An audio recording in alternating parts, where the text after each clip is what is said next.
Old Mississippi at Tulane.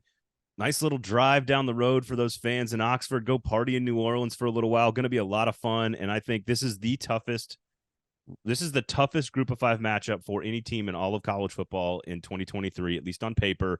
Michael Pratt was 19 yards per attempt last week for Tulane against a pretty good South Alabama team. He was 14 of 15, like just an extraordinary performance without Tajay Spears. You know what Tulane's going to do. They want to run the football. They want to be physical. They want to just do what Willie Fritz has done for like 15 years. They're just going to keep doing that. It's a great test for Pete Golding and Ole Miss's defense. Meanwhile, Jaxson Dart was also near perfect for Ole Miss executing that offense. The other guys, Sanders and Howard, got time in the second half, but that was, against Mercer or whatever. This is fascinating to me. Utterly fascinating. An SEC team going on the road. There's 2 ranked opponents. Tulane with a star quarterback looks like they might be able to replicate. I know I had my doubts last week, but may be able to replicate what they did last year. This is one that could totally change. Like this is New Year's Six bowl implications. Like if Ole Miss has a great season, wins 10 games, could get into a New Year's Six conversation, not with a loss to Tulane. Tulane wins this game, it puts them in the driver's seat for a New Year's Six bowl.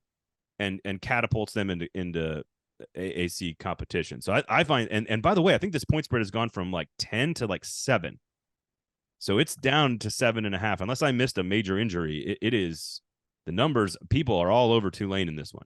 I think it's a statement about how good Tulane looked in week 1. I 20 by beating South Alabama by 20 points, and South Alabama might be the best team in the Sun Belt, was a pretty big statement. I mean, they averaged 8.2 yards per play. They sacked Carter Bradley, the South Alabama quarterback, 5 times. You mentioned Michael Pratt. They didn't really run the ball particularly well. They're going to be a little bit more by committee this year with Tajay Spears off to the NFL. So I think, to me, the 2 things stand out here. And it's just like, it's pretty easy. It's like the 2 quarterbacks. You've got 2 really good ones in Michael Pratt and Jaxson Dart. Great games in week 1, bigger test in week 2. And then defensively, Tulane has some turnover at linebacker and secondary. We saw Ole Miss offensively looked really good last week. And also, this is a good test for Pete Golding and Ole Miss defense, a much better test than Mercer that we saw last week. Yeah, I just am. This is again, collect data, pure intrigue. Let's see how accurate Jaxson Dart can be.